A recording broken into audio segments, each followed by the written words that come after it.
Magandang araw mga lods, pag-uusapan natin mga kaganapan sa boxing. Casimero Brothers, ipinakita kung gaano sila katibay. Pinagsusuntok ni Cuadro Alas ang katawan ng kanyang kapatid na si Jason pero may suot na body armor. Malalakas na suntok ang ibinira ni Janriel, nakitang nayayanig si Jason sa pagsalo ng mga suntok.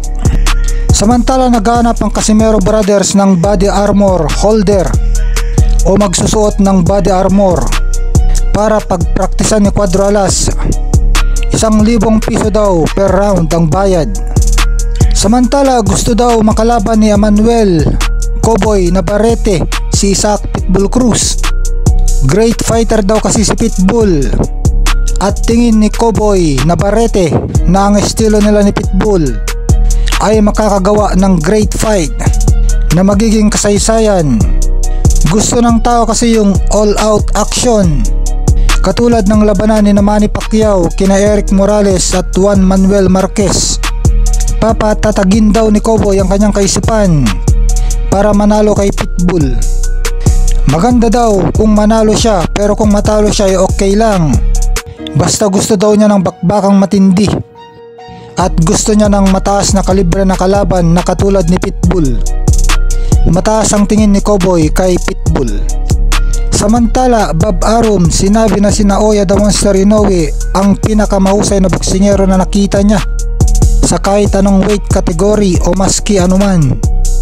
Wala daw siyang nakitang katulad ni Inoue sa halos 60 years na nasa boxing siya. Ang sinabing ito ni Bob Arum ay hindi lang patungkol sa mga boksingerong nahawakan niya, kundi sa lahat ng boksingero.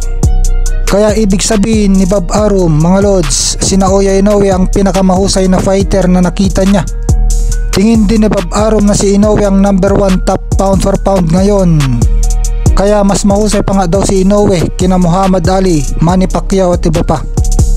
Ayon naman sa mga Pinoy boxing fans, kung ganon, dapat ilaban ni Bob Arum si Naoya Inoue kay Janriel Casimero. Pero para makalaban ni Casimero si Inoue, kailangan bumalik ni Casimero sa MP Promotions at kay MP President Sean Gibbons, dahil ito ang may kakayahan para ilaban siya kay Inoue. Kasi sanggang dikit ni Gibbons sa Japanese promoter ni Inoue na si Mr. Akihiko Honda. At ang huling 4 na nakalaban ni Naoya Inoue ay dumaan kay Sean Gibbons.